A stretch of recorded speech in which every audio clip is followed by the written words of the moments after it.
Polar Express. Written and illustrated by Chris Van Allsburg.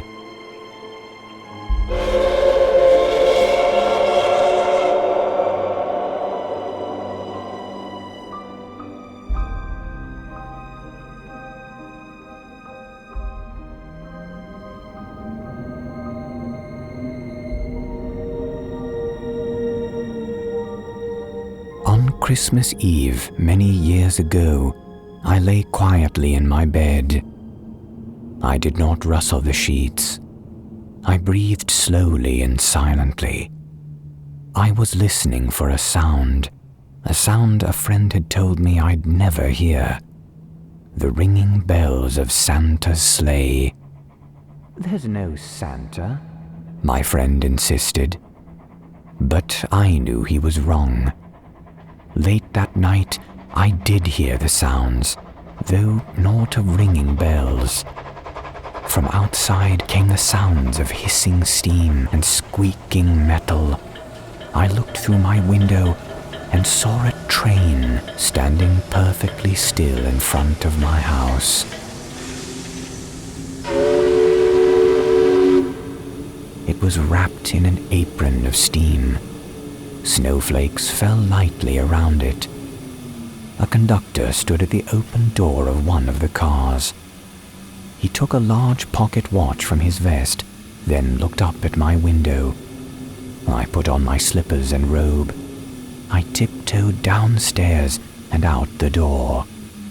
"All aboard!" the conductor cried out. I ran up to him. "Well, are you coming?" "Where?" "Why, to the North Pole, of course. This is the Polar Express." I took his outstretched hand and he pulled me aboard.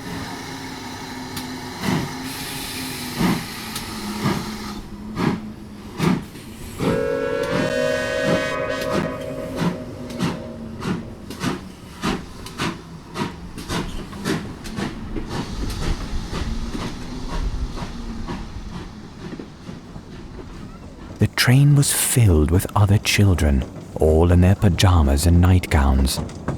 We sang Christmas carols and ate candies with nougat centers as white as snow. We drank hot cocoa as thick and rich as melted chocolate bars. Outside, the lights of towns and villages flickered in the distance as the Polar Express raced northward.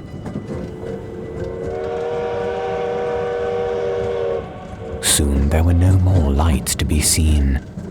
We traveled through cold, dark forests where lean wolves roamed and white-tailed rabbits hid from our train as it thundered through the quiet wilderness. We climbed mountains so high it seemed as if we could scrape the moon, but the Polar Express never slowed down. Faster and faster we ran along, rolling over peaks and through valleys like a car on a roller coaster. The mountains turned into hills, the hills to snow-covered plains. We crossed a barren desert of ice, the great polar ice cap. Lights appeared in the distance. They looked like the lights of a strange ocean liner sailing on a frozen sea. "There is the North Pole," said the conductor. The North Pole. It was a huge city standing alone at the top of the world, filled with factories where every Christmas toy was made. At first, we saw no elves. "They are gathering at the center of the city," the conductor told us. "That is where Santa will find the first gift of Christmas." "Who receives the first gift?" we all asked. "He will choose one of you." "Look," shouted one of the children. "The elves!" Outside we saw hundreds of elves. As our train drew closer to the center of the North Pole, we slowed to a crawl, so crowded were the streets with Santa's helpers. When the Polar Express could go no further, we stopped and the conductor led us outside. We pressed through the crowd to the edge of a large open circle. In front of us stood Santa's sleigh. The reindeer were excited. They pranced and paced, ringing the silver bells that hung from their harnesses.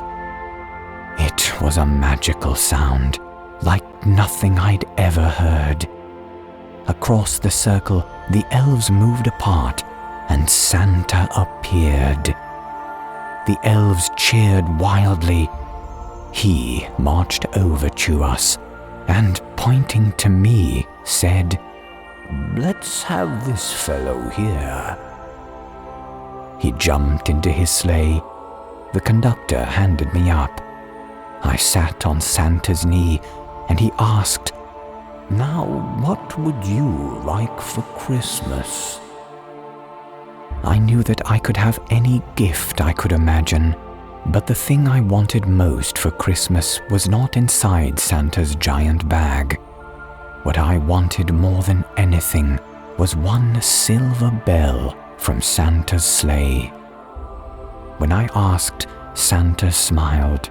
Then he gave me a hug and told an elf to cut a bell from a reindeer's harness. The elf tossed it up to Santa.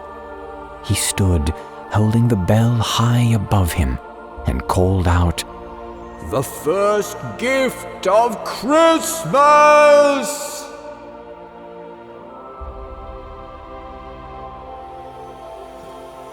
As soon as we were back inside the Polar Express, the other children asked to see the bell. I reached into my pocket, but the only thing I felt was a hole. I had lost the silver bell from Santa's sleigh. "Let's hurry outside and look for it," one of the children said. But the train gave a sudden lurch and started moving. We were on our way home. It broke my heart to lose the bell. When the train reached my house, I sadly left the other children. I stood at my doorway and waved goodbye. The conductor yelled something from the moving train, but I couldn't hear him. "What?" I yelled at him. He cupped his hands around his mouth. "Merry Christmas!" The Polar Express let out a loud blast from its whistle and sped away.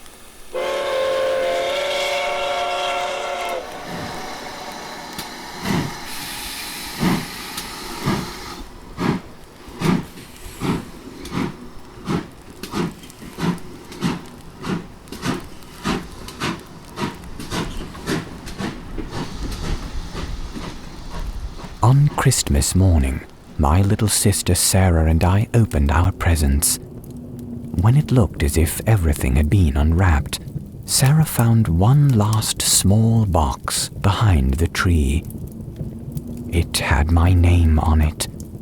Inside was the silver bell.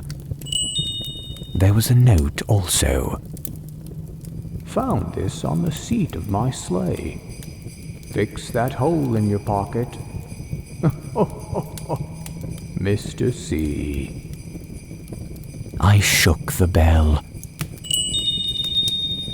It made the most beautiful sound my sister and I had ever heard. But my mother said, "Oh, that's too bad." "Yes, it's broken," said my father. When I'd shaken the bell, my parents had not heard the sound. At one time, most of my friends could hear the bell, but as years passed, it fell silent for all of them. Even Sarah found one Christmas that she could no longer hear its sweet sound. Though I've grown old, the bell still rings for me, as it does for all who truly believe. And as the conductor of the Polar Express so rightly observed, Merry Christmas. Indeed, a very Merry Christmas to one and all.